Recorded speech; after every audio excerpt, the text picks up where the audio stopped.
जय श्री गणेश जी। मैं होस्ट संध्या सक्सेना स्वागत करती हूँ आप सभी का अपने YouTube channel Mysterious Universe by astro Sandhya Saxena और माँ लक्ष्मी ज्योतिष आध्यात्मिक संस्थान में। आप सभी से रिक्वेस्ट है कि बेल आइकन द्वारा दबाइएगा, चैनल को सब्सक्राइब कीजिएगा। यदि आपने मेरे चैनल को पहले से ही सब्सक्राइब कीजिए है तब भी द्वारा से बेल आइकन जरूर दबाइएगा, क्योंकि मेरे चैनल में टेक्निकल कुछ प्रॉब्लम हो गई थी जिसकी वजह से सभी लोगों को नोटिफिकेशन नहीं जा पा रहे हैं। आज मैं आपको तीसरे अध्याय के बारे में बताऊंगी। यह है रुद्र संहिता का जो 5वां खंड है, शिव महापुराण का युद्ध खंड जिसे हम बोलते हैं। इसके 2 अध्याय मैं आपको सुना चुकी हूँ, आज मैं तीसरा अध्याय सुनाने जा रही हूँ। मैंने आपको बताया था कि किस तरह से भगवान माता जो पार्वती हैं यानी कि माँ जगदम्बा, उनको अपनी कन्या के रूप में प्राप्त करने के लिए दक्ष किस तरह से तपस्या करते हैं, उग्र तपस्या करते हैं, और देवी जो है प्रसन्न होकर उन्हें वरदान देती है कि मैं आपके घर में जन्म लूंगी। तो सबसे पहले भगवान श्री गणपति महाराज का आह्वान करूंगी कि मुझ पे कृपा करें, मेरे परिवार पे कृपा करें, सुनाने वाले को और सुनने वाले सभी पे कृपा करें। मेरे सभी फॉलोअर्स जो उसको सुनते हैं उन पे कृपा करें, सभी की मनोरथ पूरी हो। आज के अध्याय में मैं आपको बता रही हूँ कि तीसरा अध्याय, जिसमें मैं आपको बता रही हूँ कि भगवान के आदेशानुसार माता भगवती जो है वो जन्म लेती हैं दक्ष प्रजापति के घर में, और वो उनकी पत्नी के बगल में लेटी हुई हैं और उनका रोना अचम से होता है। उसको सुनते ही सभी देवी देवता, पूरा ब्रह्मांड दौड़ पड़ता है और उनके घर में स्त्रियों का मंगल गीत स्टार्ट हो जाता है, शुरू हो जाता है। जैसे ही माता जगदम्बा रोने लगती हैं, उसे देखकर प्रजापति का महल जो है आनंद से भर उठ जाता है। सारी स्त्रियां हर्षित होती हैं, गौरवान्वित होती हैं, नगरवासी जय जयकार मनाने लगते हैं। बहुत सारी अप्सराएं जो है नृत्य करते हुए पहुंच जाती हैं प्रजापति दक्ष के घर में, क्योंकि माँ जगदम्बा ने खुद जन्म लिया था सती के रूप में, और सभी के सभी आदि शक्ति के रूप का वर्णन करने लगते हैं अपने अपने हिसाब से, अपने अपने अनुसार, और जिसका वेद भी वर्णन नहीं कर सकते हैं। देवी इतनी सुंदर थी, एक बच्ची के रूप में, कन्या रूप में, बाल रूप में, और बहुत ही प्यारी कन्या के रूप में वो जन्म लेती हैं। और इस पूरे अध्याय में देवी के बारे में, उनके रूप गुण के बारे में, और किस तरीके से सभी देवी देवता प्रसन्न होकर देवी को आनंदित होकर उनको रूप देखने के लिए आते हैं, उनका दर्शन करने आते हैं, उसके बारे में बताया गया है। जब देवी जन्म लेती हैं उसी समय उनके आसपास बहुत सारे देवी देवता प्रकट हो जाते हैं। वो देवी के बाल रूप के दर्शन करके उस सुंदर जो दृश्य है उसको अपनी आंखों में समा लेना चाहते हैं, जिससे कि आजीवन मतलब हमेशा के लिए, क्योंकि ये दुर्लभ घटना थी, उसको वो अपनी आंखों में समा लेना चाहते हैं और देवी के दर्शन करना चाहते हैं। और सभी के सभी जो है माया से विभोर हो जाते हैं। अब हम चौथे अध्याय की तरफ आते हैं। जगदम्बा के जन्म की सूचना मिलने पे दक्ष किस प्रकार से हर्षित होते हैं और किस तरह से उनकी स्तुति करते हैं। जब दक्ष प्रजापति को पता चलता है कि उनके घर में जगदम्बा यानी कि माता ने जन्म ले लिया है, तो वो भाग कर जाते हैं माँ जगदम्बा की जो उनका मंदिर था वहां पे, और माता की स्तुति करने लगते हैं और स्तुति करके कहते हैं कि हे माँ, तेरी बड़ी कृपा हुई कि तूने इस कन्या के रूप में मेरे घर में जन्म लिया और मेरे बंधु बांधव और संसार के सभी प्राणियों को धन्य किया है। हे मातेश्वरी, मैं आपका बहुत ऋणी हूँ। आपकी महिमा अपरंपार है। सुर मुनि नारद शारद इत्यादि जो वर्णन नहीं कर सकते, सनकादिक जो वर्णन नहीं कर सकते, व्यास आदि भी आपके वर्णन करने की नहीं रखते हैं बल। शुभ निशुंभ इत्यादि अधर्मी पापी राक्षसों को भी बैर भाव रखकर ब्रह्मपद को पा गए। ऐसी देवी कन्या ने मेरे घर में जन्म लिया है, अतः मैं बहुत ही खुश नसीब हूँ, ऐसा वो कहते हैं। इस प्रकार से वो माता की भिन्न भिन्न रूपों में स्तुति करते हैं। ये अध्याय चौथे में दिया गया है, वो कहते हैं कि हे माँ, आपने जन्म लेके मानव लीला जो आप करने जा रही हैं उसको संसार कभी भी नहीं भूल पाएगा और आप समस्त प्राणियों के लिए एक मार्गदर्शन बनेंगी। अपनी कन्या को फिर जब प्रजापति दक्ष देखते हैं तो वो भाव विभोर होकर रोने लगते हैं और उनकी आंखों से आंसू आने लगते हैं और वो उनका नाम जो है सती रखते हैं।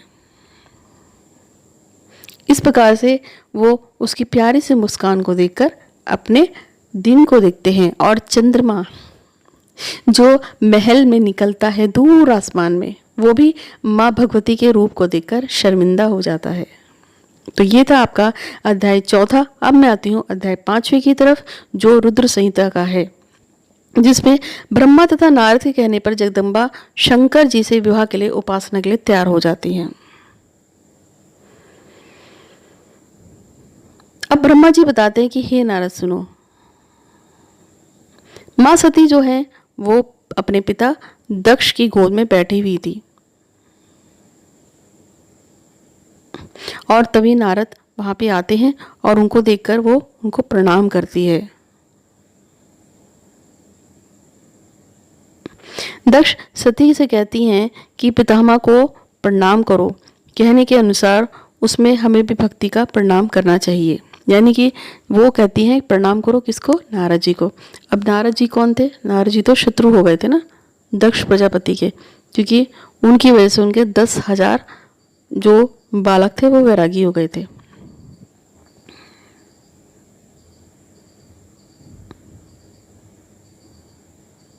और इस तरह से जो माँ सती है वो कुमार अवस्था को धीरे धीरे प्राप्त होने लगती हैं। जब वो बड़ी होती हैं तो प्रजापति को उनके विवाह की चिंता होने लगती है और तब जो माता सती थी वो अपने पिता के मन की बात को जान लेती हैं और महादेव को प्रसन्न करने की सोचने लगती हैं। और तब वो अपने पिता के पास जाके कहती हैं, मुझे आज्ञा दीजिए जिससे मैं महादेव को प्रसन्न कर सकूं। और वो शिव की उपासना प्रारंभ कर देती हैं। शिव के 12 महीने वो साविधि पूजन करती हैं और भगवान को भोग लगाती हैं। फिर वो नंदा व्रत भी करती हैं और इस तरीके से वो बहुत सारे अनन्य भाव से भगवान की आराधना करती हैं और हमेशा शिव पूजा में ही लीन रहती हैं। सभी देवी देवता, विष्णु भगवान, अन्य देवतागण जो है माता सती के इस घोर तपस्या को देखकर बहुत ही भाव विभोर हो जाते हैं और वो शिव और शक्ति की इस लीलाओं को देख रहे होते हैं। भगवान विष्णु जो है माँ सती के, क्योंकि भगवान विष्णु जो है वो माता सती यानी माँ जगदम्बा को अपनी बहन बना लेते हैं और राखी का पर्व तभी से शुरू हुआ था, आप लोगों को पता भी है। तो वो उनकी बहुत ही प्रशंसा करते हैं। फिर सभी देवता जो हैं सती को प्रणाम करके कैलाश जाते हैं और भगवान विष्णु, माँ लक्ष्मी सभी जो हैं कैलाश में भगवान शंकर के पास जाकर कहते हैं और उनको प्रणाम करते हैं, उनकी स्तुति करते हैं। उनकी स्तुति सुन जब कर रहे होते हैं तो नारद भी भगवान की स्तुति करते हैं। तब भगवान शिव हंसने लगते हैं और उन सभी के आने का कारण पूछते हैं और पूछते हैं कि विष्णु जी से कि हरे करुणा के सागर, आप यहाँ कैसे आए हैं? इतने सभी ऋषियों और देवताओं को मेरे पास आने का क्या प्रयोजन है? तो वो सभी मिलकर कहते हैं कि हे महेश्वर, हम सब मिलकर आपके पास आए हैं कि आप ही सृष्टि के रचनाकार हैं, आप ही संहार करने वाले हैं और आप ही पालन करने वाले हैं। परंतु जब आप वैरागी होकर असुरों को मारेंगे ही नहीं तो ये सृष्टि किस प्रकार चलेगी? अतः हमें आपके सहयोग की जरूरत है और सृष्टि में जो भी संहार हो रहा है, जो भी मायाकृत हो रहा है, उसको रोकने के लिए हमें आपकी मदद की आवश्यकता है। ऐसा वो प्रार्थना करते हैं और कहते हैं कि हे महादेव, माया के कारण ये सब हो रहा है, आप सभी लीला कर रहे हैं, आपसे ही शिव पूरे संसार की सृष्टि की रचना और उत्पत्ति भी है। और मैं विष्णु और ब्रह्मा जी आप ही के संतान के रूप में इस संसार में आए हैं, क्योंकि हमें प्रकट करने वाले, हमें जन्म देने वाले भी आप ही हैं, और आप ही के कारण हम भी पत्नी को प्राप्त कर गए। अतः अब हम आपसे प्रार्थना करते हैं कि आप भी स्त्री को ग्रहण करें। तब उन्होंने कहा कि जब मैं रुद्रावतार धारण करूंगा तब संहारता के रूप में स्त्री को धारण कर इस संसार का कार्य करूंगा। और आप जानते हैं कि रुद्रावतार में उन्होंने ब्रह्मा जी के पुत्र के रूप में जन्म लिया था और तब माता सती से विवाह भी किया था। और वो कहते हैं कि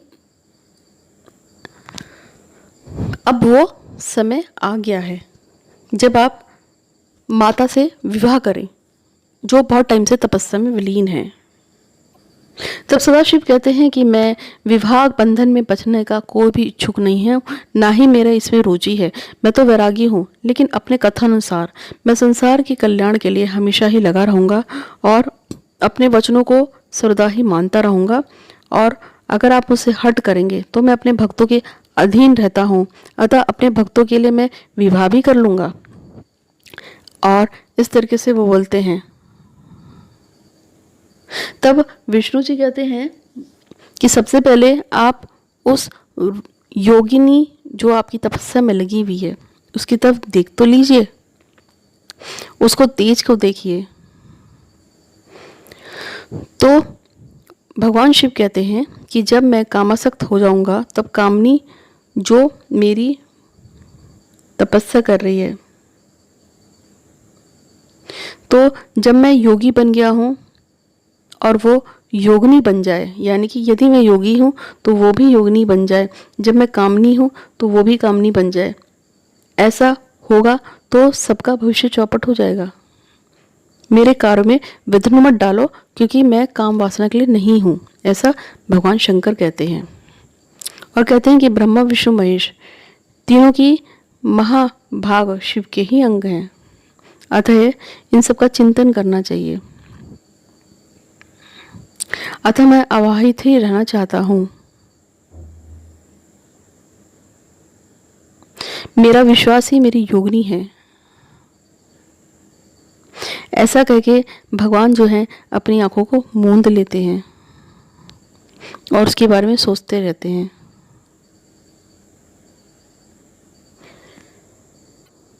जब सभी देवी देवता जो भगवान विष्णु वगैरह भगवान शंकर को बहुत ज़्यादा, सदाशिव को बहुत ज़्यादा प्रेरित करते हैं कि वो सती से विवाह कर लें, तब भगवान सभी की बातों को सुनकर तथास्तु कहते हैं और उन सबको विदा देते हैं।